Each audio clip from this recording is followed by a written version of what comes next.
오늘 방송 즐겁게 보셨습니까? 주말 가족과 보내야 할 이렇게 소중한 시간, 이렇게 좋은 계절, 이렇게 좋은 주말에 저희 방송을 오랫동안 시청해 주시느라고 정말 고생 많으셨습니다. 이렇게 저희 방송을 시청해 주신 여러분들께 저희가 드릴 수 있는 가장 좋은 보답은 좋은 종목을 추천해 드리는 것이 아닐까라고 생각을 하는데요. 또 솔직히 지금까지 가장 궁금하신 부분이었었죠. 이거를 기다리기 위해서 오랫동안 계셨을 것 같고요. 뭐 스타벅스 쿠폰을 받기 위해서 이렇게 기다리지는 않으셨을 것 같습니다.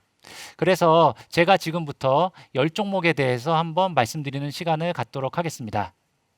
다만 제가 구체적인 종목 얘기에 들어가기 전에 일단 투자에서 가장 중요한 두 가지 원칙에 대해서 말씀을 드릴게요. 어떻게 보면 단순한 종목 추천보다 이런 투자의 원칙을 어떻게 가져가느냐, 이 부분이 훨씬 더 중요한 부분일 것이기 때문에요. 귀 기울여서 들어주시면 감사하겠습니다. 일단 제가 첫 번째 원칙 먼저 한번 말씀드릴게요. 보이십니까? 주식이 아닌 패러다임을 사는 것, 정말로 중요한 내용이다라고 생각을 하는데요. 많은 분들은 도대체 그래서 어떤 주식을 사야 되는 것이냐, 뭐 사실 막막하게 생각하실 때도 있고 그냥 오르는 종목을 따라 사실 때도 있어요. 하지만 제가 말씀드리는 것은 종목이 아닌 메가 트렌드, 즉 패러다임의 변화를 사야 된다라는 것입니다. 아무리 훌륭한 기업이라도 시대적 패러다임 속에서 작동하는 하나의 구성품일 뿐입니다. 절대로 그 패러다임을 거스를 수는 없어요. 근대 시대에 아무리 훌륭하고 멋있는 마차를 제조하는 전 세계 1등 기업이었다고 하더라도 자동차 시대가 도래했을 때 살아남은 회사 지금 하나도 없지 않습니까? 패러다임 밖에서는 기업이 생존할 수 없습니다. 또 다른 말로 하면 기존에 없던 새로운 패러다임을 창출하고 그 패러다임을 리딩할 수 있는 힘이 있는 기업, 그런 기업들은 전 세계적으로 존경을 받을 수 있을 뿐만 아니라 궁극적으로는 세상을 지배하는 메인 플레이어로서 자리 잡을 수 있을 것입니다. 두 번째 원칙을 한번 말씀드리겠습니다. 두 번째 원칙, 많이 오른 자산이 더 오른다. 제가 오죽했으면 여기에다 극단적, 초, 심화 이런 얘기까지 쳤어요. 양극화가 극단적으로 심화될 것이다 라는 내용입니다. 사실 이런 식의 원칙은 꼭 주식 투자에만 한정해서 보실 수는 없습니다.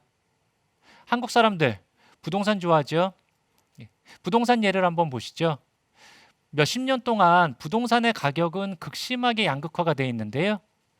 여기 계시는 분들에게 그래서 금전적인 여유가 충분하다. 어느 지역의 아파트를 사고 싶냐? 어느 지역이 앞으로 유망해 보이냐? 라고 하면 누구나 다 생각하시는 지역이 있으실 것입니다. 아무리 많이 올랐어도 나는 그 지역이 괜찮아 보이고, 반면에 어떤 지역은 몇십 년 동안 계속 빠졌는데도 나는 그 지역에는 큰 관심이 없는, 그게 부동산에 투자하시는 분들이 대부분 가지고 계신 생각일 텐데요. 왜 이런 부분들을 부동산에만 적용하시고 주식에는 적용하시지 않으십니까? 주식에서도 정말로 많이 오른 나라, 많이 오른 섹터, 많이 오른 종목, 다 그 이유가 있는 것이거든요. 이런 식의 부분들이 향후 3년, 5년, 10년이 지나도 지금보다 더 올라 있을 가능성이 높다. 이런 부분으로 생각을 한번 해보실 수가 있을 것 같아요. 뒤에 그림 한번 보시죠. 이 왼쪽 그림이 바로 글로벌 시장에서 미국 시장이 차지하는 비중입니다. 자본시장의 수도 미국이 전 세계의 주식시장 시가총액에서 차지하는 비중은 2000년대 중반까지만 하더라도 30% 정도 수준이었었는데 최근에는 40%가 넘어가고 있습니다. 미국 지수 중에서도 가장 잘 나가는 지수가 나스닥이거든요. 그러면 오른쪽 그림, 나스닥 안에서 시가총액 상위 5개 종목이 또 차지하는 비중을 한번 보실까요? 몇 년 전까지만 하더라도 30% 초반이었었던 것이 최근에는 50%에 육박할 정도로 상승을 했습니다. 제가 아까 말씀드렸던 내용을 직관적으로 뒷받침해주는 핵심적인 그래프다라고 생각을 하는데요. 이 얘기를 바꾸어 얘기하면 세상을 지배하는 몇몇 기업에만 투자를 한다라고 했을 때 저희가 웬만한 주식 시장을 다 이길 수 있다. 한마디로 다른 주식 플레이어들을 다 이길 수 있다. 아웃퍼폼할 수 있다라는 뜻으로 귀결이 될 것 같습니다. 제가 사실 이렇게 말씀을 드리면 이런 식의 반응이 있을 수도 있을 것 같아요. 야, 애플 시가총액 하나가 2,400조, 2,500조입니다. 2,400조, 2,500조 원이면 한국 주식시장의 전체 시가총액 1,000조 원대 중후반보다 훨씬 더 높은 게 애플의 한 종목인데, 야, 이미 그렇게 큰 종목이 얼마나 더 오를 수 있겠어. 이제 뭐 그런 부분들 하나. 또 두 번째 같은 경우에는 야, 그런 얘기 뻔한 얘기 아니냐. 근데 너무 많이 오르지 않았냐. 이렇게 많이 오른 주식을 이제 와서 추천해서 여기서 더 먹을 게 있겠냐. 이제 이런 두 가지 부분이 있을 것 같아요. 하지만 저의 생각은 조금 다릅니다. 왜 그러냐면 4차 산업혁명에서는 이미 패러다임의 변화, 없던 패러다임을 창출한 기업이 선도 기업의 퍼스트 모버 어드밴티지를 바탕으로 그 영향력을 확대해 나가는 게 일반적입니다.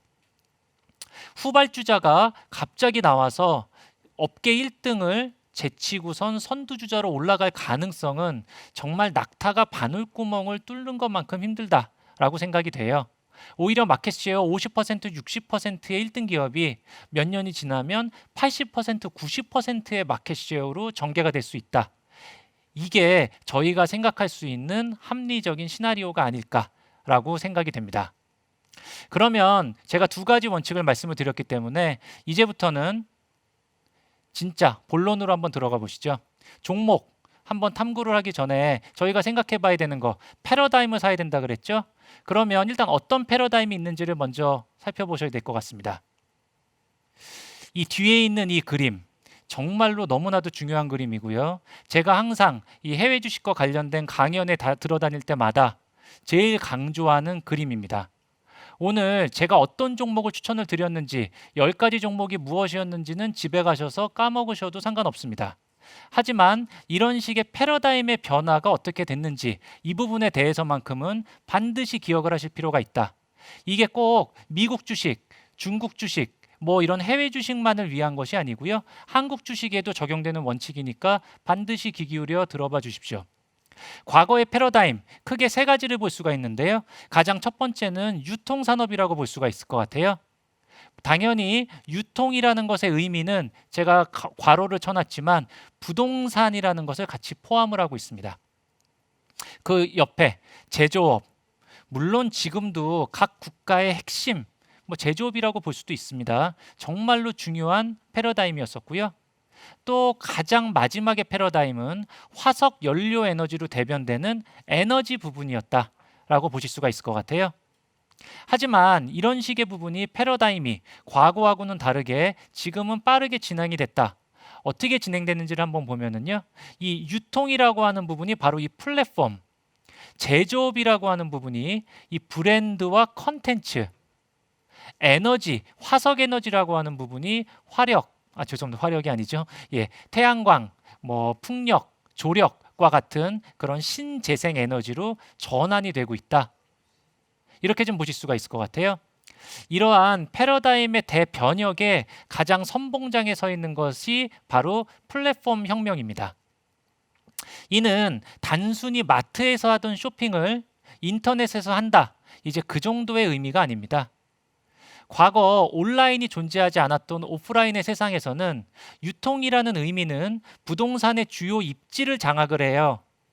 그래서 그 트래픽의 흐름의 중심에 쓴다는 뜻이었겠죠. 그래서 유통업의 정의 안에 부동산이 있는 것입니다. 하지만 지금은 오프라인에서 인간이 영위하는 수많은 활동들이 전부 다 온라인으로 전환이 되며 그 거대한 트래픽이 또 거대한 플랫폼에 거대한 빅데이터로 쌓이고 있습니다. 그렇게 축적된 빅데이터는 그 자체로도 엄청난 의미를 갖는 것이죠. 요즘 최고의 유행어 언택트. 하지만 코로나로 인해서 언택트가 생긴 게 아니고요. 이미 언택트라고 하는 도도한 흐름은 10여 년째 지속이 되고 있었다. 코로나가 그 속도를 몇몇 앞당겼을 뿐이다. 이것이 바로 저희가 봐야 되는 플랫폼 혁명의 가장 기본적인 모습입니다. 그럼 이제부터 좀 재밌는 거 한번 보여드릴까요? 뭐 이런 얘기 누구나 뻔히 할 수 있는 얘기잖아요. 그러면 이 플랫폼의 중심에는 핵심 플랫폼 기업이 있는데요. 각 국가마다 플랫폼이 하나씩 있을 것이다 라고 누구나 생각을 하실 거예요. 플랫폼의 가장 기본적인 형태가 뭐죠? 메신저입니다. 한국에는 카카오가 있고요. 또 한국 사람들 검색할 땐 네이버를 하죠. 이러다 보니까 야, 뭐 네이버나 카카오 뭐 그런 거 각 국가와 민족마다 하나씩 다 있는 거 아니야? 이제 이렇게 생각을 하실 것 같습니다. 하지만 뒤에 그래프를 한번 잠깐 보시죠. 국가별 메신저 현황, 아까 전에도 현이82님이 물어보시지 않으셨습니까? 왓츠앱 가입자 수 2억 명 아니냐고. 예, 아닙니다. 여기 한번 보시면 색깔로 이렇게 칠해져 있죠. 색깔이 너무 흐려서 잘 안 보인다고요? 제가 그러면 구체적인 나라들로 한번 보도록 하겠습니다. 일본, 태국, 대만, 아시아에서는 내노라하는 국가들이고요. 또 인구도 만만치 않습니다. 당연히 그 나라만의 자체 메신저 하나씩은 있겠죠. 하지만 이 나라의 국민 메신저가 뭐냐라는 부분을 한번 보시면 바로 라인. 라인은 네이버의 자회사. 한마디로 일본, 태국, 대만은 메신저의 주권을 한국에 넘겨줬다라고 제가 약간 과장을 하지만 말씀을 드릴 수 있을 것 같습니다. 그 밑에 한번 볼까요? 야, 프랑스다, 영국이다. 엄청나게 선진국 아닙니까? 인도, 인구수로 따지면 뭐 중국에 뒤질 바 없겠죠. 브라질, 러시아, 뭐 엄청난 자원 대국이자 땅덩어리가 큽니다. 이런 쪽에서 쓰고 있는 메신저가 뭘까요? 네, 바로 왓츠앱, 페이스북, 전부 다 페이스북이 제공하는 서비스. 이런 나라들의 플랫폼이 다 미국에 종속이 돼 있다. 이렇게 저희가 해석을 하실 수가 있을 것 같습니다. 한마디로 소수의 메인 플랫폼이 물리적인 국가의 경계를 넘어 전 세계 국민의 빅데이터를 수집하고 또 그것을 바탕으로 영역을 확장하고 또 그것을 바탕으로 끊임없이 성장하는, 어떻게 보면은 그런 메인 플랫폼은 선순환 구조에 들어가 있는 것이고요. 그렇지 못한 대다수에게는 악몽과 같은 불평등의 심화가 나타나고 있는 것. 네이버를 검색하고 유튜브를 동영상을 보시면서 구글 지도를 통해서 맛집을 찾아다니는데요. 저희는 그런 부분들을 그런 플랫폼들의 베네핏을 받는다라고 생각을 하실 수도 있겠지만, 바꾸어 얘기하면 저희가 그들 플랫폼에 빅데이터를 축적해주기 위해 저희의 소중한 노동력을 지금 저희 유튜브를 보시고 계신 여러분들도 제공을 하고 있다라고도 판단을 할 수가 있을 것 같습니다. 이것이 바로 4차 산업혁명 시대의 가장 중요한 키워드, 플랫폼 세상입니다. 두 번째 내용으로 한번 들어가 볼까요? 과거 100여 년간 가장 중요한 패러다임, 제가 바로 제조업이다라고 말씀을 드렸죠. 이 제조업의 패러다임은 과거하고는 좀 달라진 것 같아요. 저희 부모님 세대만 하더라도 정말로 물품 하나가 귀해서 야, 뭐 정말 어디 땅에 떨어진 거라도 주워서 입고 뭐 이제 이렇게 하셨었다라고 하는데요. 그게 바로 수요가 폭발적으로 증가하던 시대에 이 캐파가 못 따라주다 보니까 항상 과잉 수요가 있었던 세상이었습니다. 하지만 지금은 그 반대입니다. 어디를 둘러봐도 과잉 설비, 저희는 뭐 소위 오버캐파라고 불리는, 물건을 아무리 만들어도 잘 안 팔려요. 수요가 그만큼을 따라가 주질 못합니다. 잘 팔리는 물건들은 정해져 있어요. 근데 그런 식의 부분들은 소비자들한테 제공하는 가치가 있어야 되는데요. 그런 식의 가치의 가장 중요한 부분이 바로 브랜드인 것 같습니다. 휴대폰을 사는 게 아니라 갤럭시를 사는 것이고요. 신발을 사는 것이 아니라 나이키를 사는 것입니다. 핸드백을 사는 것이 아니라 저는 구찌를 사는 것이죠. 한마디로 소비자가 사는 것은 제품의 기능이 아니라 브랜드이다. 제조업체 입장에서도 막연하게 캐파만 증설시키는 게 중요한 게 아니라 그런 식의 브랜드 가치를 창출하는 것이 무엇보다 중요한 세대가 되었다. 다음 부분 한번 볼까요? 저 아까 이문영 팀장님께서 이 BTS의 팬덤을 이 테슬라의 팬덤과도 약간 연관을 지어서 보셨죠. 요즘 세상은 이런 팬덤 세상이다라고도 좀 생각을 할 수가 있는데요. 컨텐츠의 급부상을 저희가 생각하기 위해서는 요즘 플랫폼의 급부상도 같이 생각을 하셔야 됩니다. 플랫폼, 영어로는 정류장이라는 뜻인데요. 조금 쉽게 얘기하자면 약간 오락실과 같은 개념이라고 할까요? 제가 오락실 주인이라고 해보죠. 많은 사람들이 저의 오락실로 오게 하기 위해서는 어떻게 해야 될까요? 좋은 게임기, 재밌는 컨텐츠가 있어야지 저의 오락실로 사람들이 많이 들어오겠죠. 엄청난 플랫폼들이 어마어마한 현금을 바탕으로 서로 간에 치열한 경쟁을 하고 있습니다. 그들이 무엇보다도 필요로 하는 건 양질의 컨텐츠라는 것이죠. 과거에는 영화, 음악, 만화, 약간 킬링타임용으로 야, 뭐 그게 그렇게 큰 산업이라고 볼 수 있어? 뭐 이렇게 큰 의미가 있어? 이렇게 좀 생각을 하고 있지만 사실은 이런 컨텐츠라고 하는 부분은 위상 자체가 플랫폼의 전쟁과 함께 엄청나게 레벨업이 됐다. 저희 이렇게 삼성증권에 이 특급 애널리스트들이 나와서 이 주말에도 유튜브를 촬영을 하고 있는 것도 바로 이런 컨텐츠를 제작하기 위함이 아니겠습니까? 한국을 대표하는 이미지가 과거에는 거대한 유조선, 아주 품질 좋은 철강석, 현대자동차의 소나타 이런 식의 의미였다고 하면 이제 한국이라고 하는 것은 바로 BTS다. 이것이 바로 컨텐츠의 힘이다 라고 저희가 요약을 해서 볼 수가 있을 것 같습니다. 마지막 부분 한번 보시죠. 이 신재생 에너지 부분입니다. 이 새로운 에너지 패러다임의 변화다라고 볼 수가 있는데요. 뭐 한국에서도 얼마 전부터 이 뭐 뉴딜 정책이다, 뉴딜 정책이다라고 해서 엄청난 자금이 여기에 투입이 되는 이제 뭐 그런 식의 부분들을 보실 수가 있죠. 하지만 이런 식의 현상은 비단 한국에서만 나타나는 것이 아니고요. 글로벌리 다 적용이 되고 있는 형태입니다. 바이든 미국의 대통령 후보도 만약에 본인이 대통령이 되면 4년간 그린 뉴딜에 2,400조 원을 투자하겠다. 오른쪽 EU를 한번 보시면 또 향후 10여 년간 그린딜 전략으로 1,400조 원을 투자하겠다. 정말로 한국이 자랑스러운 나라 중에 하나인 게요. 이런 신재생 부분에서도 한국이 정말로 강력한 경쟁을 갖고 있다는 게 나중에 5년, 10년이 지난 후에 한국 사회의 미래가 조금 더 밝을 수 있겠다라는 생각을 하는 부분입니다. 환경에 대한 관심이 증폭이 될수록 클린 에너지에 대한 니즈가 커질수록 이런 신재생 에너지라고 하는 패러다임은 저희가 향후 5년, 10년을 놓고 봐야 할 핵심적인 이슈가 될 것이다 라고 생각이 됩니다. 자, 이제 종목 선정에 한 8분응선, 9분응선 다 넘은 것 같아요. 어차피 패러다임을 사는 것이기 때문에 제가 지금 말씀드렸던 이 패러다임의 1등 기업들을 그냥 사시면 됩니다. 이 패러다임이라고 하는 것은 제가 오늘 꼭 절대 까먹으시면 안 된다라고 말씀드렸죠. 플랫폼, 브랜드, 컨텐츠, 신재생 에너지 이 네 가지라고 말씀을 드렸습니다. 자, 그럼 일단 플랫폼 관련된 주식이 뭐가 있을지 한번 보시죠. 흐름이 쭉 느껴지지 않습니까? 여기 앞에 마이크로소프트, 페이스북, 아마존, 구글, 저 이종욱 애널리스트가 애플 다 말씀을 드렸습니다.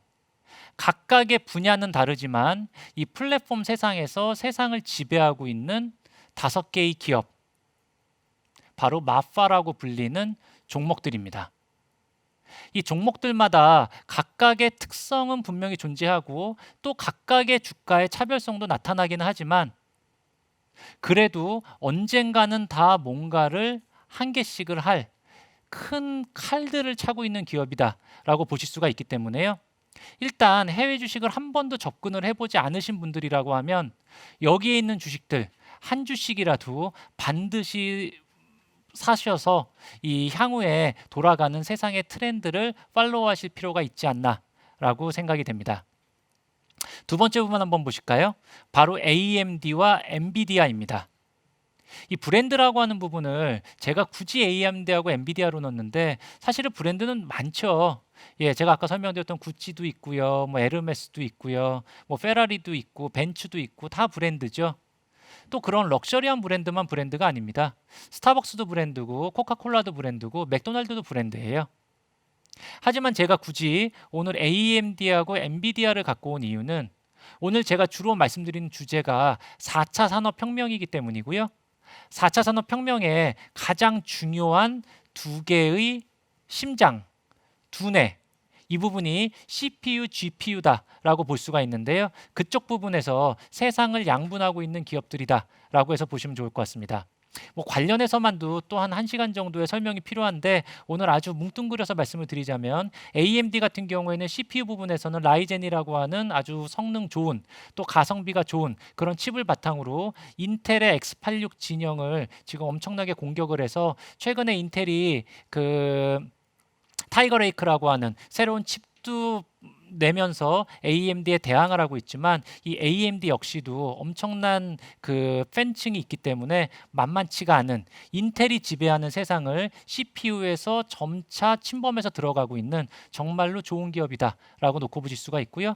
엔비디아 아까 전에 말씀드린 것처럼 RTX 3080을 통해서 요즘 용산 전자상가도 완전 싹쓸이 뭐 이게 완전 품귀로 돼서 지금 난리다라고 하는데 이 엔비디아가 GPU에서만의 막강한 경쟁력이 아니라 이 ARM 이 손정희 회장이 얼마 전에 지분을 매각을 했던 이 ARM의 인수를 바탕으로 모바일 AP라든지 또 CPU 시장에까지도 들어와서 궁극적으로는 CPU와 GPU를 통합한 엔비디아만의 플랫폼 세상을 만들려고 하는 큰 꿈을 가지고 있는 기업입니다. 최근에 주가가 많이 올라서 부담스럽긴 하지만 저희가 4차 산업혁명이 향후에도 수십 년 이상 더 지속이 된다라고 가정을 했을 때에는 반드시 매일 들을 수밖에 없는 아마 뉴스가 매일 들리실 거예요. 이제 그런 기업들이 아니겠나라고 생각을 합니다. 세 번째, 컨텐츠 부분이 될 수가 있을 것 같습니다. 이 컨텐츠 제일 첫 번째는 액티비전 블리자드에 대해서 좀 말씀을 드리려고 하는데요. 액티비전 블리자드, 한국에서도 NC소프트, 넷마블과 같은 쟁쟁한 기업들이 있지만 이 블리자드는 정말 레전드 오브 레전드라고 보실 수가 있죠. 저희 어렸을 때 제가 95학번인데요. 어느 순간부터 친구들이 당구 치자 그러면 당구를 안 치고 그때 한 대학교 2학년, 3학년 때였나? 그때부터 PC방이 생기면서 다 뭐하냐라고 하면 스타크래프트를 했었던 그런데 그 스타크래프트 아직까지도 하더라고요. 25년이 지났습니다. 스타크래프트, 오버워치, 워크래프트 등등 정말 레전드한 게임 IP를 갖고 있는 핵심 기업이다. 그 오른쪽에 보시면 디즈니라는 종목이 있죠. 이 한국 사람들이 많이 좋아하는 종목 중에 하나인데 이번에 코로나에 직격탄을 맞았습니다. 전체 매출액의 약 40%를 차지하고 있는 테마파크가 다 문을 닫았었고요. 영화 같은 것도 전부 다 밀려서 엔터테인먼트 다 뒤집어졌고 ESPN과 같은 그런 방송국 채널 역시도 NBA라든지 미국 프로야구 전부 다 연기가 되고 축소가 되면서 이 광고 수입에 직격탄을 맞았습니다. 하지만 언젠가는 코로나19이 종식이 될 것이고 또 디즈니가 갖고 있는 강력한 컨텐츠의 IP 그런 플랫폼 이 있기 때문에 저희는 궁극적으로는 디즈니 같은 종목에 대해서도 관심을 기울여서 보셔야 된다라고 생각을 하고 있습니다. 마지막 종목 여러분들이 그렇게 좋아하시는 테슬라입니다.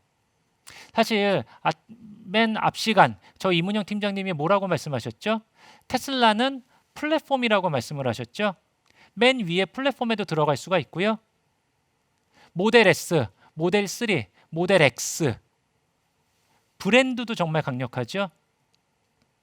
풀 셀프 드라이빙이라고 하는 그런 자율주행 소프트웨어는 어떻습니까? 최고의 경쟁력을 가지고 있죠. 바로 그런 컨텐츠 역시도 가지고 있습니다. 이 테슬라라고 하는 회사는 플랫폼 브랜드 컨텐츠 신재생 모두에 속한다라고 볼 수 있는데 맨 마지막에 신재생이 조금 비어 보여서 테슬라를 맨 밑에 신재생으로 좀 뺐습니다. 다 속하는 기업이다. 최근에 워낙 주가가 급등을 하고 또 여러 가지 이벤트들이 많다 보니 주가의 변동성이 높긴 하지만 중장기적으로 이 테슬라의 기업 가치는 상승을 할 수밖에 없지 않겠냐라고 하는 게 저희의 생각입니다. 지금까지 삼성증권이 선정한 글로벌 유망주 10종목을 소개를 해드렸어요. 주식이라고 하는 것은 언제나 변동성이 있을 수밖에 없습니다. 수익이 날 때는 세상에서 제일 쉽다. 야, 뭐 주식 이렇게 쉬운 거 내가 지금까지 왜 안 했을까? 이렇게 생각을 하실 수가 있어도 또 손실이 날 때는 하루하루 야, 내가 여기에 왜 발을 들여서 정말 힘들다.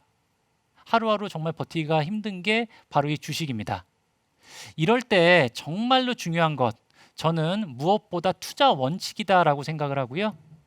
이런 미래 시대의 패러다임의 변화와 또 내가 보유한 종목이 그 패러다임의 변화에서 어떤 역할을 하고 있다.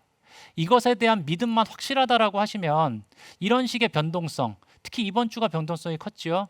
이런 식의 변동성 정도는 아무것도 아니다라고도 볼 수가 있습니다. 3년, 5년, 10년 이후에 그런 식의 종목들은 큰 수익으로 보답을 할 수 있지 않을까 생각합니다.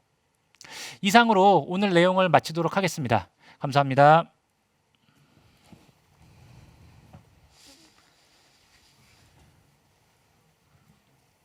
진행하시죠. 네, 장윤선 팀장님 오늘 말씀 잘 들었습니다. 댓글로 질문 많이 남겨주셨는데요. 뭐 질문 중에는 피부관리법 저도 궁금하긴 하지만 좀 몇 개 뽑아서 질문 드리겠습니다. 제 동키88님께서 올해 내내 가치주와 배당주 주가 흐름 부진했는데 이에 대한 전망 어떻게 생각하시는지, 뭐 배당주의 의미 더 커지는 건지 뭐 이렇게 궁금해하시는데요. 예, 뭐 아시는 분은 아시겠지만 저는 한국에서 한 20여 년 동안 그 금융 애널리스트를 했었었고 지금도 금융 애널리스트를 같이 겸직을 하고 있습니다. 이 가치주, 배당주의 대명사 바로 저희 금융주인데요. 최근에 금융주들 보시면 배당 수익률이 뭐 6%, 7%는 우습게 나올 정도로 엄청나게 이런 부분들이 올라간 쪽들이 많았어요. 특히 요즘 보면 제로금리 혹은 마이너스 금리 시대 아니겠습니까? 이런 식의 상황에서는 이런 배당주의 의미가 당연히 커질 수밖에 없지 않겠나라고 생각을 했는데 요즘 제가 갖고 있는 생각이 정말 많이 틀리다는 것을 이 글로벌 주식들의 변화를 보면서도 많이 느낍니다. 그렇게 좀 틀린 그 의미의 좀 가장 근본적인 원천을 한번 살펴보니까 제로금리 혹은 마이너스 금리 시대가 지속이 된다라고 하는 것은 세상의 성장이 정말로 귀해진다라는 뜻이었던 것 같아요. 요즘 보면 주변에도 전부 다 어렵다는 분들, 어렵다는 기업들밖에 없지 진짜 잘 나가는 분들, 또 잘 나가는 기업들은 소수에 정말 압축되지 않습니까?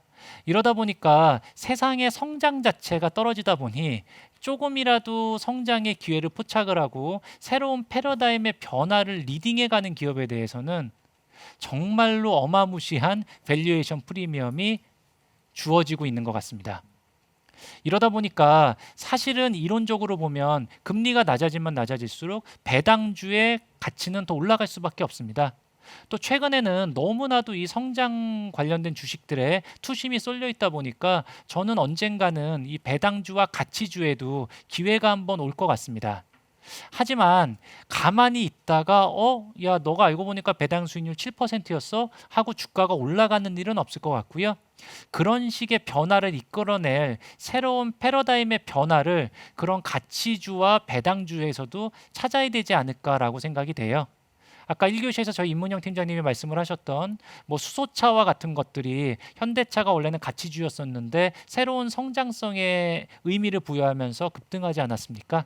이제 그런 식의 부분들이 저희 가치주, 뭐 그냥 막연히 성장은 안 하고 돈만 많다라고 가치주가 아니고요.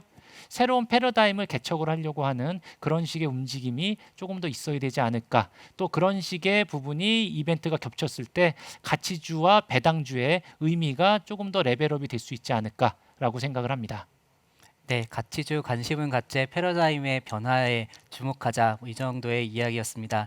제 두 번째 질문은 사이언스 님이 주셨는데 미국 이야기밖에 없었다. 네, 오늘 베트남이나 인도네시아나 다른 신흥국 시장에 대한 전망은 어떠신지 궁금해하셨습니다.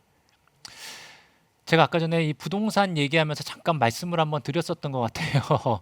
저희가 이 부동산을 놓고 봤을 때에도 저희가 관심 있게 보는 쪽이 한 10년 전에 특정 지역에 관심을 기울였던 것보다 요즘 들어서 그 지역의 관심이 훨씬 더 높아진 거라는 생각이 들어요. 이 양극화가 정말 많이 심해졌다라고 생각이 되는데요. 저희 삼성증권도 저희 업계 최대의 리서치 센터, 글로벌 리서치 센터를 보유하고 있습니다. 그런데 실제로 저희들한테 들어오는 문의가 과거에는 야, 베트남이 30년 전, 40년 전에 한국인 것 같은데 혹시 베트남에 삼성전자 같은 회사 없냐? 이런 추천을 해달라라는 얘기들이 꽤 있었었거든요. 3년 전, 4년 전까지만 해도. 근데 최근 들어서는 그런 문의조차 상당히 많이 없어졌습니다. 이 이유를 갖다 한번 생각을 한번 해보면은요. 요번에 1분기 실적 또 코로나가 없었던 작년 실적을 한번 놓고 봐도 베트남의 삼성그룹이다라고 불리는 쪽이 빈그룹이라는 회사가 있습니다. 예, 베트남 주식시장에서도 시가총액 1등 기업이고 이런데 이 회사의 성장률이 작년에 하이 싱글 디짓 한마디로 6%에서 8% 사이였었고요. 반면에 빈그룹보다 시가총액이 몇백 배 큰 아마존과 마이크로소프트가 15%에서 25% 성장을 하면서 이 빈그룹을 압도했었습니다. 야, 이게 도대체 왜 그럴까라고 저희가 생각을 한번 해보니 이 베트남의 경제 성장률은 미국의 경제 성장률보다 훨씬 높죠. 왜 그러냐면 인건비가 싸다 보니까 그쪽에 여러 가지 공장을 짓고 그래서 GDP가 올라가고요. 또 베트남의 노동자분들께 월급을 지급을 하다 보니까 또 역시 성장률이 올라갑니다. 하지만 베트남 분들은 그 월급을 받아서 집에 오셔서 또 유튜브를 보고 또 페이스북, 인스타그램을 하는 거죠. 그러다 보니까 이 베트남 분들의 트래픽의 가치, 그 가치가 그대로 미국으로 빨려 들어가는, 저는 이게 4차 산업혁명의 무서운 점이다라고 생각을 하는데요. 이 국경에 장벽이 없습니다. 제품을 하나 수출하거나 이럴 때도 어려움이 없어요. 그냥 아이디 하나 만들면 양국 간의 거래가 끝이고 내가 유튜브를 시청을 하면 저희의 광고 선전비가 그냥 미국으로 빠져나간다라고 볼 수가 있죠. 그러다 보니까 베트남의 높은 경제 성장률, 그것이 그 밑에 있는 기업의 낙수 효과로 들어가는 게 아니라 플랫폼을 장악하고 있는 몇몇 개 기업의 부로 빨려 들어가는, 그래서 국가의 성장률과 그 기업의 성장률은 정말로 다르다. 저희는 국경이 중요하다라고 생각하지 않습니다. 국경보다는 얼마만큼 크로스 보더, 한마디로 나라를 초월하는 강력한 경쟁력을 갖고 있는 기업이 있는가, 그 기업의 개수가 그 주식시장의 매력도라고 생각을 하고요. 그런 식의 매력도는 다 압도적으로 미국에 많이 쏠려 있다라고 보실 수가 있고요. 또 이런 G2 국가라고 하죠. 저희 중국에서도 그런 기업들을 많이 찾을 수 있다. 이제 이렇게는 좀 말씀을 드릴 수가 있을 것 같습니다. 근데 이제 제가 어제 그제 특히 이런 얘기를 좀 많이 들었는데요. 제가 이렇게 강연회를 많이 다니고 이러다 보니까 그래 네가 말한 내용은 다 알았는데 이번 주 주가 왜 이렇게 많이 빠졌냐. 이제 결론이 자꾸 이제 이렇게 가면서 야, 시장이 이렇게 많이 빠지는데 이제 앞으로 저희가 장을 도대체 어떻게 봐야 되냐. 이제 이런 식에 대한 문의들이 많았어요.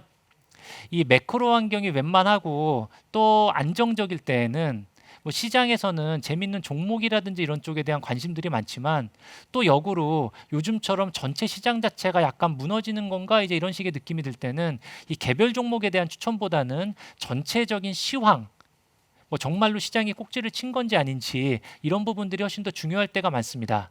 그래서 오늘은 예정이 없었지만 저희 삼성증권의 센터장님 오현석 센터장님을 모시고 제가 저희 삼성증권이 생각하고 있으신 하우스뷰 시황관에 대해서 한번 여쭤보도록 하겠습니다. 네, 지금 그 장 팀장이 질문하신 것처럼 최근에 이 주가의 변동성이 좀 확대가 되면서 시장 전망에 대한 문의가 많이 올라온 것 같습니다. 그 지나오는 과정에 다시 한번 생각을 해보시면 코로나 때문에 인덱스는 3월에 이 주가 충격이 나오면서 저점이 확인이 됐고요. 그 이후에 이제 코스피가 올라오는 과정에서 거의 1000포인트 정도의 주가가 올라왔습니다. 그 올라오는 과정의 본질이 뭐냐, 이 판단이 중요한데 저희가 보기엔 두 가지 요인이 있었다라고 보는 시각이에요. 첫 번째는 글로벌리 부양 정책이 확실하게 나왔다라는 거고요. 두 번째는 엄청난 유동성이 이 시장에 투입이 됐다라는 이 두 가지 때문에 주가가 빠르게 이 상승이 됐다라고 보고 있습니다. 근데 이제 미래를 볼 때는 올해 4분기 또 내년을 볼 때는 정책과 유동성만 가지고 주가가 더 올라가겠는가에 대해서 투자자들의 의문이 이제 생긴 거고요. 그러면 뭘 해봐야 되냐면 이제 향후에 경기가 좋아지는 거냐, 또 경기가 좋아지면 기업의 이익이 올라가는 거냐, 이 부분은 이제 투자자들의 초점이 바뀌고 있는데 거기에서 최근 약간 의심이 들었다라고 보시면 됩니다. 그럼 그 의심이 어디에서 나온 거냐? 저는 두 가지로 보는데 첫 번째는 유럽에서 코로나 확진자 수가 이게 증가가 또 급증이 되다 보니까 투자자들이 생각하기에는 야, 지난번처럼 유럽이 경제를 봉쇄하는 거 아닌가에 대한 걱정이 생긴 거고요. 두 번째는 미국의 대선을 앞두고 지금 민주당하고 공화당 간의 이 이견이 좁혀지지 않는 과정에서 5차 이 경기 부양하는 재정 부양안이 지금 타협을 찾지를 못하고 있는 부분이에요. 그래서 요게 이제 타협이 되고 금액이 어느 정도 픽스가 돼야지 당장 4분기에 미국의 이 실업자들에게 고용보조금이 들어갈 수 있는데 지금 이게 두 개가 다 막히다 보니까 유럽 쪽은 경제 봉쇄에 대한 부분, 또 미국 쪽은 경기 부양안이 더 원활하게 타결이 되지 않는 부분 때문에 4분기에 경기가 다시 둔화되지 않겠는가에 대한 우려감이 최근 주가를 많이 흔들리고 있다라고 보시면 될 것 같습니다. 최근의 조정이라는 게 장기간의 상승에 따른 부담도 있지만은 미래의 경기에 대한 우려감이 주가에 반영됐다라고 보시면 될 것 같고요. 그러면 정말 경기 못 살아나는지 이 부분을 봐야 되는데 저희가 보고 있는 기본적인 시각은 두 가지입니다. 첫 번째는 암만 코로나 확진자 수가 올라가도 지난 4월처럼 선진국은 봉쇄하지 않는다라는 게 저희가 생각하고 있는 첫 번째 조건이고요. 두 번째는 게임 체인저가 될 수 있는 코로나 백신이 개발이 가능하다라고 보기 때문에 이 두 가지에 동의하시면은 절대 경기에 대한 모멘텀이 지금보다 미래에 나빠진다라고 볼 필요는 없는 것 같습니다. 근데 시장은 아직까지 그 부분에 대해서 의심을 하기 때문에 단기적으로 주가는 들쑥날쑥 할 수밖에 없다라고 보는 시각이고 여기에 지금 11월 3일에 미국의 대선까지 맞물렸기 때문에 제 개인적인 시각은 향후 1, 2개월 정도는 시장이 변동성이 좀 큰 이러한 시장이 되지 않겠는가라고 보고 있습니다. 그렇지만 내년도에 올해보다는 경기가 좋아지고 기업 실적이 올해보다 좋아진다라고 저희는 믿기 때문에 상승 추세 자체가 크게 훼손된다라고 보는 시각은 아니고요. 그러면 우리가 항상 경험했듯이 강세장이면은 조정시에 매수한다라고 보셔야 되기 때문에 향후 1, 2개월 정도 시장이 흔들리면 다시 한번 진입할 수 있는 좋은 기회가 되지 않겠는가라고 판단을 하고 있습니다. 그래서 그러한 측면으로 해서 좀 봐주시면 좋을 것 같고 저희 생각하고 달리 이제 가는 그림은 선진국가가 봉쇄하거나 아니면은 코로나 백신 개발이 실패하는 이러한 케이스인데 저희는 그러한 가능성을 높지 않게 보고 있기 때문에 한 1, 2개월 정도의 횡보등락을 전제하고 시장을 좀 보고 있다라고 보시면 될 것 같습니다. 네. 그 최근에 미국 대선이 전체 주식 시장에 어떤 식의 영향을 미치는가 이제 이런 식에 대한 문의들도 조금 있는데요. 뭐 관련해서 혹시 좀 가지고 계신 생각이 있으십니까? 예, 지금 미국 대선 관련돼서는 불확실성이 많이 높아질 것 같아요. 왜냐하면 예전과는 다르게 이번에는 투표할 때 우편 투표를 채택한 주들이 많이 증가했습니다. 그래서 이제 우편 투표를 하게 되면 우편 투표의 결과가 당일날 다 카운트가 되지 않고 며칠 걸리면서 이 개표가 진행되기 때문에 선거 당일날 이 개표한 결과가 뒤집어질 그 가능성도 있고요. 또 하나는 지금 경합주라고 얘기하는 이 지역에서 바이든과 그 트럼프의 이 투표율에 대한 선호도 차이가 그렇게 크게 벌어져 있지가 않기 때문에 막판까지 이 선거 결과가 박빙으로 갈 가능성이 있는 것 같습니다.